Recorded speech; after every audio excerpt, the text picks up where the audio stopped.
Os nossos pequenos, vamos estar, queridos, abrindo a palavra de Deus na carta de Tiago, capítulo 3. Tiago, capítulo 3. Nós vamos ler a partir do versículo 13.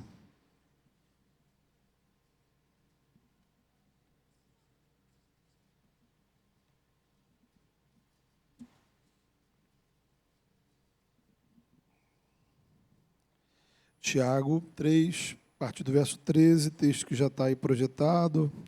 Se você também puder abrir a sua Bíblia, sempre é importante. A palavra de Deus diz assim: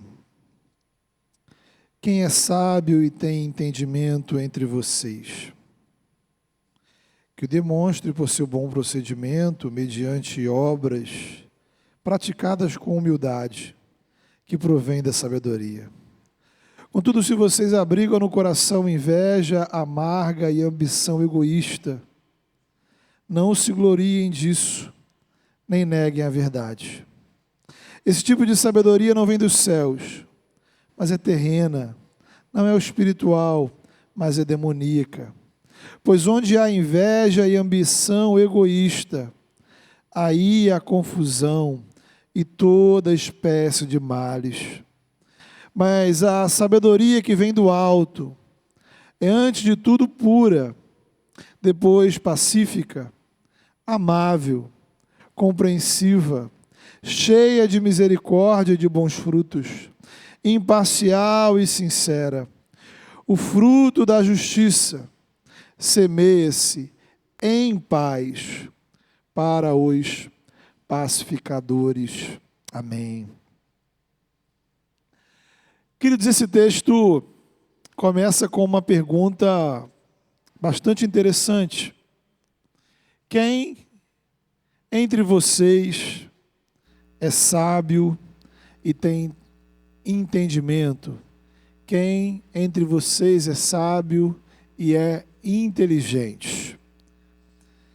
Ou será que alguém teria coragem de levantar a mão e dizer assim: poxa, olha, eu me considero sábio e inteligente? Mas não precisa se expor, né? Mas honestamente, talvez você se considere uma pessoa sábia, uma pessoa inteligente. Mas vamos fazer aqui uma outra enquete. Se a pergunta fosse: quais as pessoas da igreja que você considera sábias e inteligentes? Você responder, mas talvez na sua cabeça aí surjam alguns nomes. E a gente pode ampliar essa reflexão. Quais são as pessoas do seu convívio? Amigos, familiares, irmãos dessa igreja ou de outras comunidades, gente que é referência de sabedoria para você. Quem é aquela pessoa que você procura na hora que precisa de um conselho? Na hora que precisa tomar uma decisão importante? Com quem você conversa? Mas a gente pode ampliar ainda mais. Quais são as pessoas do mundo que você considera referência de sabedoria para você? Aí entram em consideração professores, pastores, líderes, influenciadores, autores, filósofos, jornalistas, pensadores, homens e mulheres que provavelmente você não conheça pessoalmente. Pessoas de outros países, alguns até que já morreram, mas que influenciam ou influenciaram o seu modo de pensar, o seu modo de agir. Aquelas pessoas que nós usamos como suporte para as nossas opiniões. Sabe, quando você está conversando com alguém, você diz: olha, aqui, nesse ponto, nessa área, eu sigo o que fulano falou.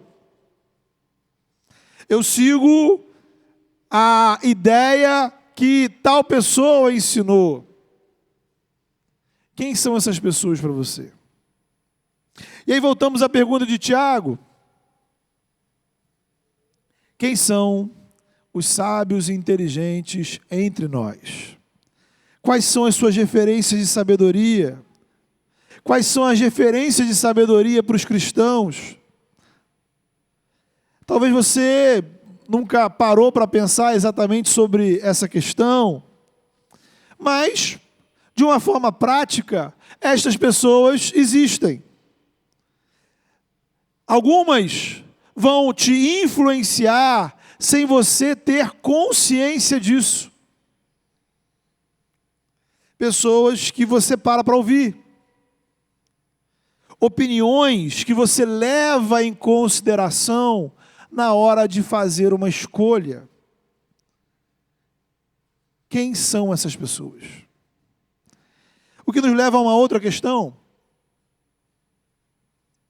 O que, afinal de contas, é sabedoria? E aqui a gente começa a se dar conta de um problema que a gente tem. Porque será que a pessoa que eu considero sábia é realmente sábia? Ou, de outra forma, será que o parâmetro que você está usando para avaliar esta sabedoria desta pessoa é o parâmetro do Evangelho? Será que os critérios que a gente usa para definir se alguém é sábio ou não são critérios bíblicos? Ou ainda, será que as pessoas do mundo em geral, nossos professores, nossos autores, os influenciadores, as páginas que seguimos no Instagram, será que estas pessoas que a gente ouve, os podcasts da vida, será que essas pessoas estão reproduzindo uma sabedoria bíblica? Uma sabedoria de Deus? Então Tiago nos desafia a refletir sobre isso. Ele fala para a gente da existência de dois tipos de sabedoria. Uma que é do alto, uma que vem do céu, e outra que no versículo 15 ele chama de terrena, demoníaca, inclusive. Essa reflexão a gente vai encontrar também no apóstolo Paulo, lá na primeira carta aos Coríntios, no capítulo 1 e 2. Ali ele vai afirmar que a sabedoria de Deus nada tem a ver com a sabedoria deste mundo. Na verdade, o apóstolo vai dizer que a sabedoria de Deus é loucura para o mundo. A sabedoria de Deus se revela em Jesus, é a sabedoria da cruz. É a sabedoria que é desprezada pela sociedade. A sabedoria que, em geral, a nossa cultura considera como fraqueza. E aí, isso por si só já nos deveria fazer refletir. Porque a sabedoria do Evangelho não é compatível com a sabedoria do mundo. Em alguns momentos você vai encontrar algumas áreas de interseções, algumas áreas de convergência, mas em linhas gerais, a sabedoria do mundo vai numa direção, a sabedoria de Deus em outra. Será, irmãos, que nós não estamos mais influenciados pela sabedoria do mundo do que pela sabedoria do Evangelho? E veja, aqui não se trata da pessoa que exerce essa sabedoria ser da igreja ou não. Não estamos avaliando se a pessoa é crente, não é crente, é da igreja, não é da igreja, tem religião, não tem religião. Muitas vezes vamos encontrar uma sabedoria mundana, pecaminosa, terrena, demoníaca, entre gente que se diz, que se considera evangélica, cristã.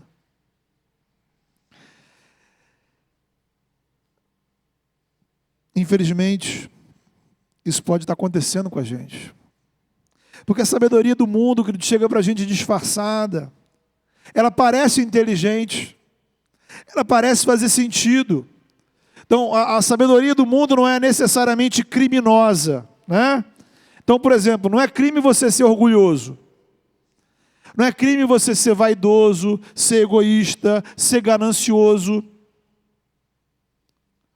Não é, nunca foi. Mas todos esses sentimentos e atitudes nos levam numa direção contrária da vontade de Deus. Então, como é que a gente pode identificar a sabedoria de Deus? É aqui que Tiago nos ajuda. Ele não só mostra que existem dois tipos de sabedoria, quanto nos ajuda a identificar a sabedoria do alto. E o primeiro critério que ele nos apresenta é: olhe menos para as palavras e mais para as ações. Está aí no versículo 13, quando ele pergunta: há entre vocês quem é sábio e inteligente? Então prove, demonstre, apresente por um bom comportamento e pelas suas ações. Você demonstra a sua sabedoria e o seu entendimento não por um bom discurso, não por bons argumentos. Só que a nossa cultura nos treinou a avaliar a sabedoria pelas palavras. Avaliamos os argumentos. Se faz sentido, se as palavras são bonitas, se for um discurso inteligente, bem estruturado, bem fundamentado, nós consideramos sabedoria. Isso, irmãos, está no mundo ocidental, desde lá da época que a filosofia grega começou a nos influenciar. Por essa razão, já no primeiro século, no tempo em que o Novo Testamento estava sendo escrito, as técnicas retóricas estavam bastante desenvolvidas. O que é retórica? Retórica é a arte de você falar bem, de você se comunicar com eficiência. Então, já naquela época, no primeiro século, havia manuais de retórica, professores de retórica. Existiam especialistas que se orgulhavam de convencer as pessoas a respeito de qualquer ponto de vista, a respeito de qualquer assunto. Então, com uma retórica eficaz, você consegue convencer qualquer pessoa, inclusive daquilo que é mentiroso, daquilo que não é verdade. Os retóricos eram requisitados, eram contratados para participar de debates públicos, né? Porque todo mundo queria ter um bom retórico defendendo o seu ponto de vista. Então, diante desse cenário cultural, que o apóstolo Paulo vai escrever aos Coríntios dizendo o seguinte: quando eu estive entre vocês, não fui, veja só, com um discurso eloquente, nem com muita sabedoria, para lhes proclamar o mistério de Deus. Pois eu decidi nada saber entre vocês, a não ser Jesus Cristo, e este crucificado. E foi com poder? Não. Foi com fraqueza, com temor e tremor que estive entre vocês. A minha mensagem e a minha pregação, olha o que ele diz, não consistiram de palavras persuasivas de sabedoria. Isto é, Paulo está dizendo: olha, eu não me preocupei em parecer inteligente para vocês, eu não me preocupei em dar bons argumentos, um discurso bacana, emocionante, interessante, inteligente, erudito. A minha mensagem e a minha pregação consistiram de demonstração do poder do Espírito Santo, para que a fé de vocês não se baseasse na sabedoria humana, mas no poder de Deus. Então, irmãos, Corinto era uma cidade grega. Os cidadãos daquela cidade procuravam sabedoria nos grandes discursos, na linguagem sofisticada. A sabedoria estava nas ideias, nas palavras, nos conceitos. E Paulo, ele fala que o ministério dele foi exatamente na direção contrária disso. Ele faz o inverso. Ele quer chamar atenção para a pessoa de Jesus, para o evento da crucificação e para as ações do Espírito Santo. Os cidadãos de Corinto, os leitores de Tiago, eu e você, continuamos, irmãos, atraídos pelas palavras bonitas, pelas palavras de sabedoria ou pela sabedoria das palavras. Quantas vezes já não fomos enganados por políticos que falavam bem? E parece que a cada 2 anos a gente tinha nova brincadeira. Eles fingem que falam a verdade, a gente finge que acredita. Isso traz consequências para as cidades, para o Estado, para o país, para a sociedade. Mas isso ultrapassa a política. Quantas pessoas já entraram em um relacionamento amoroso, problemático, doentio, porque se deixaram seduzir por palavras bonitas, românticas, desprovidas de caráter, de verdade. Quantas pessoas já tiveram prejuízos financeiros porque entraram em negócios duvidosos, porque foram convencidas por palavras que pareciam muito interessantes. Então, se isso afeta a sociedade, afeta nossos relacionamentos, nossa vida financeira, isso afeta a nossa fé, nossa espiritualidade. Quantas pessoas estão por aí falando em nome de Deus? Gente que fala bem. Gente que você ouve e é um discurso que mexe com você, te influencia. E em tempos de internet, irmãos, é tudo muito pior, né? Não é que a internet inventou o pecado, né? Mas ela potencializou os problemas que existiam entre nós. Gente com um discurso inteligente, gente com retórica excelente, gente que parece sábia. Mas será que ali está a sabedoria de Deus? Então você tem 2 avaliações a fazer, né? Primeiro, a gente precisa olhar para o conteúdo, naturalmente. Jesus vai nos ensinar, vai nos lembrar, vai nos advertir que nós erramos por não conhecer as Escrituras. Através do profeta Oséias, o Senhor disse que a falta de conhecimento, a ignorância em relação à palavra de Deus, levou o povo à destruição. Veja, a falta de conhecimento, a falta de entendimento, levou o povo de Deus à destruição. Então a gente não está falando aqui, irmãos, de uma teologia profunda, complexa. Estamos falando do conhecimento básico do Evangelho. Um conhecimento simples já tiraria muita gente de várias confusões religiosas que existem por aí. Um discipulado simples já te faria ver que existem verdadeiras aberrações, que nada tem a ver com Jesus e com o Evangelho. Afinal de contas, desde o jardim do Éden, a estratégia do mal é distorcer a palavra de Deus para nos levar à desobediência.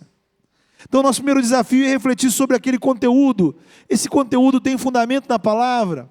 Esse conteúdo parece estar compatível com o Evangelho. Porque, irmãos, conteúdo muito bom, né? Eu sou um consumidor voraz de podcasts. Para quem está aí fazendo o nosso curso de introdução à teologia, falamos sobre identificar o que é heresia, o que é erro teológico, e o que é de fato uma outra maneira de você entender certas verdades do Evangelho. Tudo isso requer um contato mínimo com a palavra de Deus no seu dia a dia, meu irmão, minha irmã. Ler e meditar, sabe? Infelizmente, infelizmente, boa parte dos posicionamentos que os cristãos têm atualmente em relação a qualquer assunto tem mais a ver com o que eles ouviram alguém falar na internet do que com tempo de leitura, oração e meditação na palavra de Deus. Imagine o seguinte propósito: se você só desse a sua opinião sobre qualquer assunto ou qualquer pessoa depois de passar uma semana, pouco tempo, hein? Uma semana orando explicitamente sobre aquilo. Imagine, você chega, você vai conversar comigo, qualquer assunto. Já orou? 7 dias consecutivos, explicitamente sobre isso. Só vou te ouvir depois de você orar. Só fala comigo depois de você orar. Se você não orar, não me dê a sua opinião. Se você não tiver lido na palavra de Deus, eu não quero saber o que você pensa.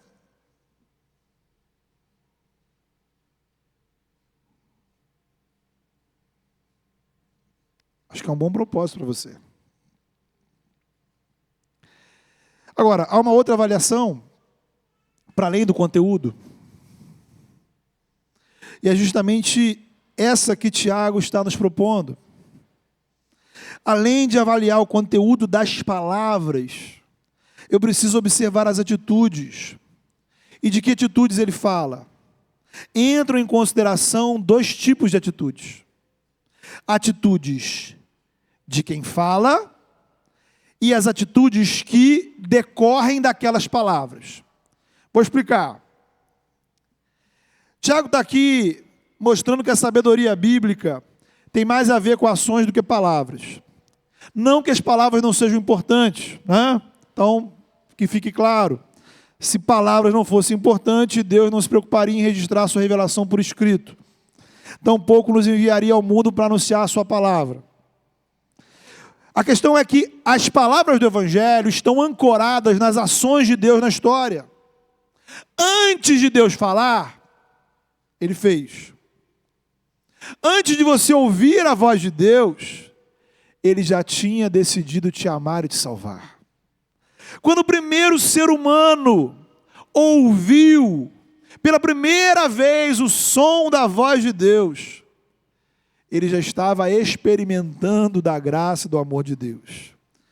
Antes de você ler qualquer trecho da Bíblia, o Filho de Deus já tinha morrido por você. Antes que a primeira pessoa te falasse do Evangelho, Jesus já tinha ressuscitado, o Espírito Santo já tinha sido derramado sobre a igreja. Então, as palavras que pregamos dão testemunho do que Deus fez. Necessitamos desse testemunho. O Evangelho precisa ser anunciado. Então, é com esse pano de fundo que Tiago nos propõe a olhar a sabedoria de Deus, a procurar a sabedoria de Deus, não só com os ouvidos, mas com os olhos. Veja o versículo 17. A sabedoria que vem do alto é, antes de tudo, pura, pacífica, amável, compreensiva, cheia de misericórdia e de bons frutos, imparcial e sincera.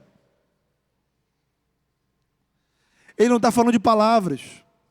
Ele não está falando de linguagem.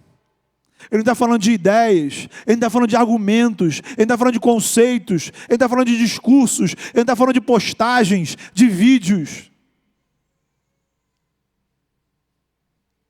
Ele está falando de ações.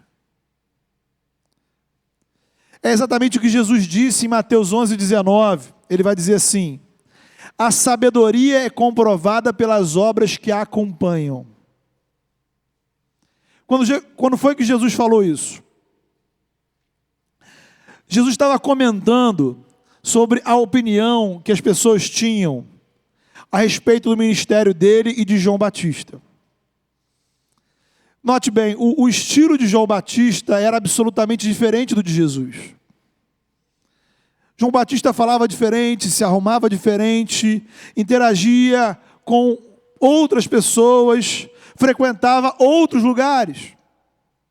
Então, do ponto de vista exterior, as pessoas poderiam ser levadas a escolher ou João ou Jesus.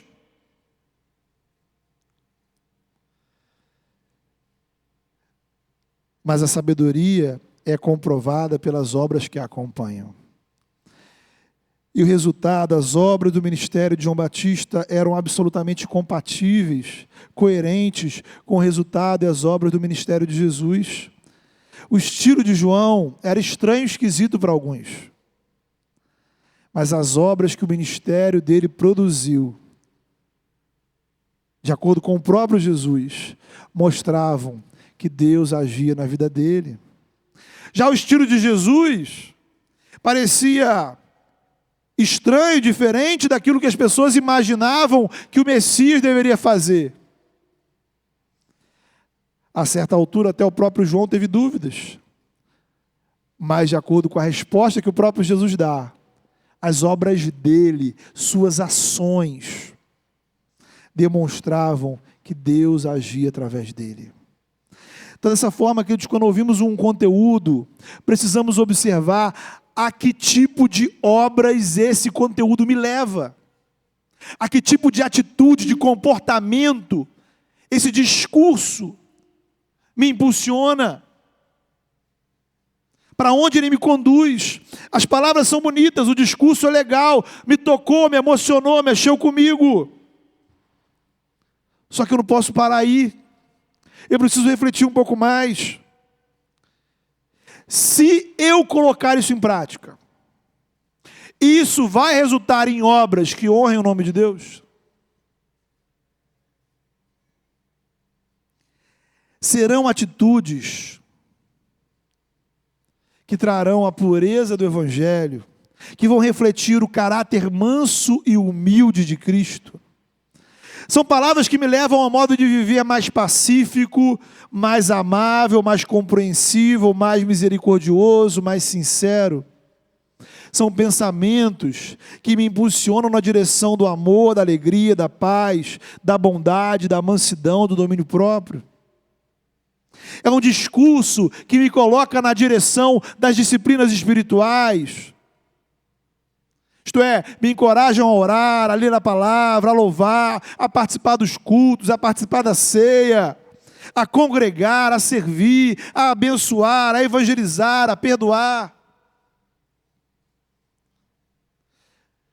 Porque se essas palavras, esse discurso, esses argumentos, esse conteúdo me induzir a uma direção completamente oposta a estes comportamentos, por mais bonitas que elas sejam, por mais emocionantes que elas pareçam, por mais inteligentes e interessantes, por melhor que seja a retórica de quem falou, nelas não encontraremos a sabedoria de Deus. Esse é o teste que o Novo Testamento propõe para a gente avaliar os falsos mestres. Era uma questão crítica naquela época. Pessoas, a igreja estava se organizando, não haviam grandes estruturas. Então, de repente, apareceu alguém na igreja, com uma palavra bonita, um discurso empolgante, frases de efeito, retórica persuasiva. Veja o que Jesus disse: cuidado com os falsos profetas. Eles vêm a vocês vestidos de peles de ovelhas. Ou seja, o exterior é bacana, é atraente, mas por dentro são lobos devoradores. O que Jesus diz? Vocês os reconhecerão por seus frutos. Não pelas suas palavras. Porque toda árvore boa dá frutos bons, ele diz. Mas a árvore ruim dá frutos ruins. A sabedoria comprovada pelas obras que a acompanham. É uma preocupação que vai aparecer em outros lugares do Novo Testamento. O próprio Tiago vai dizer no capítulo 2, uma fé sem obras é morta. Uma fé da boca para fora, uma fé só de discurso, é inútil, é insuficiente. A verdadeira fé é demonstrada por meio de boas obras. Primeira carta de João vai afirmar que quem diz que ama a Deus precisa comprovar esse amor através de atitudes de amor para com o irmão. Então é demonstrando de modo concreto o meu amor pelo meu irmão, que eu testemunho, comprovo, evidencio que eu amo a Deus. Quem diz que ama a Deus, mas não ama seu irmão, é mentiroso. Então a gente precisa deixar a influência da cultura de lado. Se preocupar menos com palavras e mais com ações. Estamos falando muito, digitando muito, assistindo muito, curtindo muito e fazendo muito pouco. Sobram palavras, faltam ações. E aí, de repente, você se depara com as palavras de Jesus no Apocalipse, dizendo: eu conheço as tuas obras.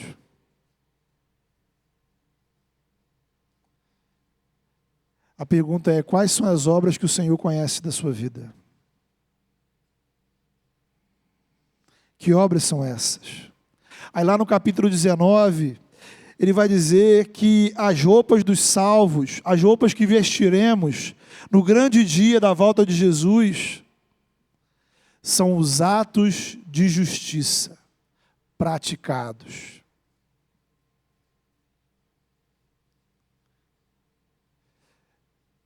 Como estão as suas roupas?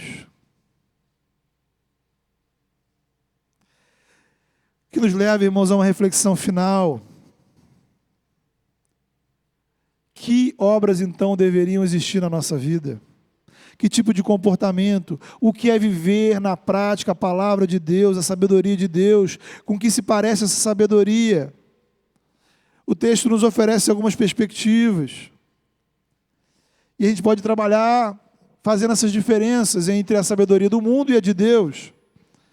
Ora, já falamos, sabedoria do mundo se baseia em palavras, sabedoria do alto em atitudes. Há sabedoria em respostas inteligentes, mas há sabedoria também no silêncio. É mais sábio quem ouve do que quem fala. Outra diferença é que a sabedoria do mundo tem a ver com status, vaidade, posição. A sabedoria de Deus tem a ver com humildade. Na cultura da vaidade humana, queremos demonstrar inteligência, mostrar que somos superiores aos outros. Mas na sabedoria de Deus, eu não preciso diminuir você para expressar o meu valor. Na sabedoria do mundo, precisamos de títulos, de posições de destaque.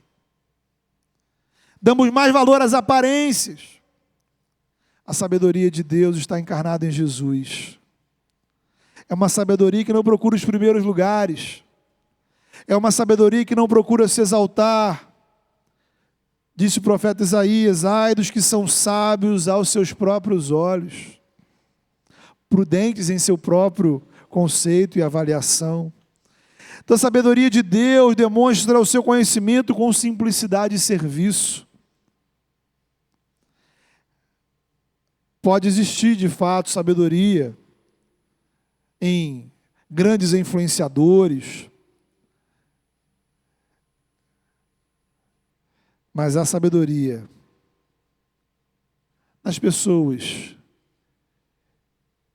que servem ao Senhor e ninguém fica sabendo. Gente que está fazendo visita nos hospitais, nos presídios. A sabedoria é naqueles que exercem liderança, assumem cargos. Mas a sabedoria é naqueles que durante a semana gastam do seu tempo orando pela igreja, orando pela minha vida, pela sua vida. A sabedoria do mundo valoriza o que se vê, o que se mostra, o que se posta. A sabedoria do alto olha para o coração, de dentro para fora. Boas ações que nascem de boas motivações. É a sabedoria que não se preocupa em fazer o certo para as pessoas verem. Jesus disse: minha mão direita não deve saber o que fez a esquerda. Nem tudo que você faz, meu irmão, precisa ir para o Instagram. A sabedoria do mundo impõe. A sabedoria do alto é pacífica. A sabedoria do mundo quer derrotar e humilhar quem pensa diferente. Temos prazer em vencer. A sabedoria do alto quer reconciliar, quer abençoar, quer acolher. Não é sobre vencer, é sobre amar o outro e servir ao outro e orar pelo outro. Porque o fruto da justiça, diz Tiago, deve ser semeado em paz. O evangelho deve ser compartilhado junto com a paz. Bem-aventurados os pacificadores, bem-aventurados os mansos, bem-aventurados os puros de coração. É a sabedoria de Jesus. Paulo vai nos dizer, finalmente, irmãos, tudo que é verdadeiro, tudo que é respeitável, tudo que é justo, puro, amável, o que é de boa fama, se há alguma virtude, se há algum louvor, seja isso que ocupe o vosso pensamento. Ainda em Filipenses ele vai dizer, seja a vossa moderação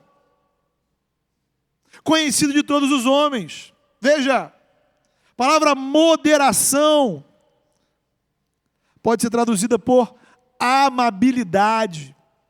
Então, não é seja a vossa opinião conhecida de todas as pessoas. Você não precisa opinar sobre tudo, se posicionar sobre tudo, mas você precisa demonstrar amor em tudo. Você precisa demonstrar paz em tudo, graça em tudo.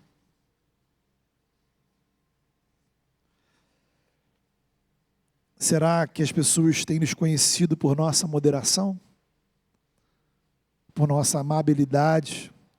O fruto do Espírito é falar bem, escrever bem, digitar bem, postar muito, opinar sobre tudo, discutir bastante, rir dos outros, humilhar os outros, vencer os outros, desprezar os outros, oprimir os outros, se alegrar porque a gente venceu e o outro perdeu, porque a gente é mais inteligente, se orgulhar dos nossos feitos.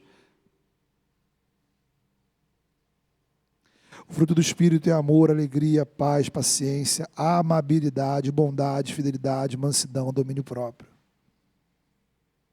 Sabedoria do Espírito Santo. A sabedoria do mundo é gananciosa, ela é interesseira, ela busca os seus próprios interesses. A sabedoria do alto, ao contrário, é altruísta, é generosa, visa o bem do outro. Ela se alegra em abençoar, em colocar os interesses do reino acima de vantagens pessoais. É a sabedoria da graça que entende que é mais bem-aventurado dar do que receber. É a sabedoria que perdoa. A sabedoria do mundo é imediatista, é ansiosa, é apressada, consequentemente é irritada, nervosa. A sabedoria do alto é paciente, é perseverante, ela sabe orar, ela sabe esperar, ela sabe meditar, ela sabe ouvir, ela sabe seguir o compasso do tempo de Deus, da vontade do Senhor. Então, meu irmão, minha irmã, a pergunta é: você está mais para a sabedoria de Deus ou do mundo? O primeiro passo da sabedoria do alto é você ter a humildade de reconhecer a sua ignorância. Aliás, esse é um bom propósito espiritual para a sua vida. Primeira coisa que você precisa dizer no núcleo essa semana: eu reconheço a minha ignorância. Amém. Assuma. Se coloque nesse lugar. É importante. Em segundo lugar, depois de um processo muito intenso de você internalizar a sua ignorância, siga o conselho do próprio Tiago, aqui no capítulo 1, quando ele vai dizer: se algum de vocês precisa de sabedoria, eu acho que você precisa, eu preciso. O que ele vai dizer? Peça a Deus. Então, se algum de vós precisa de sabedoria, faz o quê? Vai no Instagram? Não.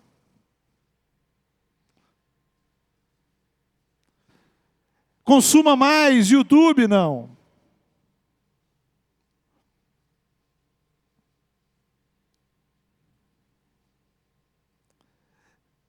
Se algum de vocês tem falta de sabedoria, peça a Deus, que a todos dá livremente, de boa vontade. Então, irmão, eu acho que você precisa orar por isso, eu preciso orar por isso, nós precisamos orar por isso. Eu queria desafiar você a fechar os seus olhos e a colocar isso diante do Senhor. Peço ao Senhor graça. Peço ao Senhor sabedoria do alto. Não é um pacote que vai vir do céu e a gente vai sair daqui as pessoas mais sábias do mundo. Porque acabamos de ver que sabedoria tem a ver com atitudes. E aí tem a ver com as atitudes que você vai tomar no decorrer desse dia. As atitudes que você vai tomar ao longo da semana. Atitudes na igreja, no trabalho, na faculdade, no trânsito, com os amigos.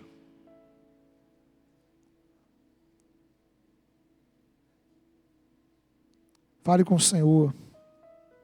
Peça ao Senhor graça. Para que a sua vida seja uma vida que reflita a sabedoria de Deus. Para que a sua vida seja a vida que reflita a sabedoria de Jesus.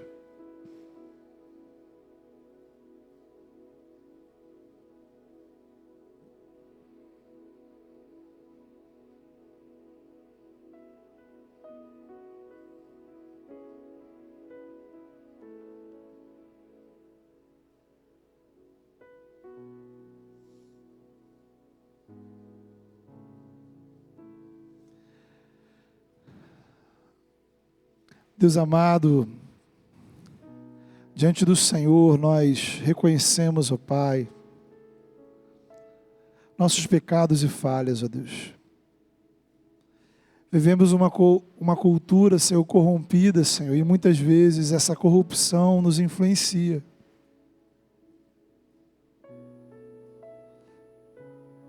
Muitas vezes, ó Pai, nossos discursos, nossas ações têm correspondido, Senhor, à sabedoria do mundo, não do Senhor. O que falamos e o que fazemos. Assim, Senhor, em nome de Jesus, quebranta nosso coração.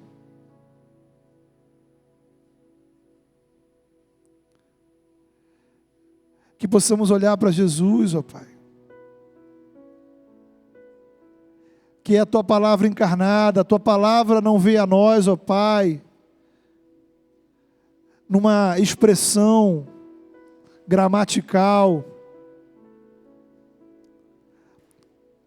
Teu Filho se fez homem. Teu Filho viveu entre nós e revelou, Senhor, o Teu amor, a Tua graça, a Tua bondade. Teu Filho morreu por nós, ó Deus, ressuscitou, está vivo. E o Senhor derrama o teu Espírito Santo sobre a tua igreja.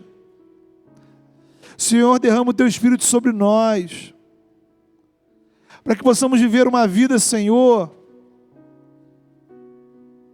parecida com a de Jesus.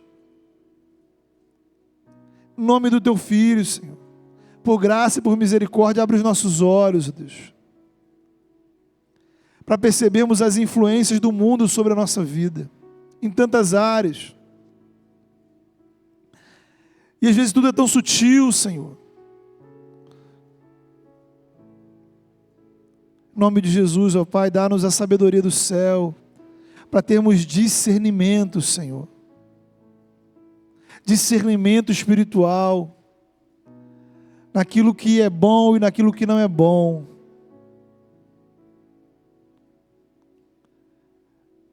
E que, Senhor, possamos, ó Pai, estarmos preocupados, ó Deus, com a nossa forma de viver e agir.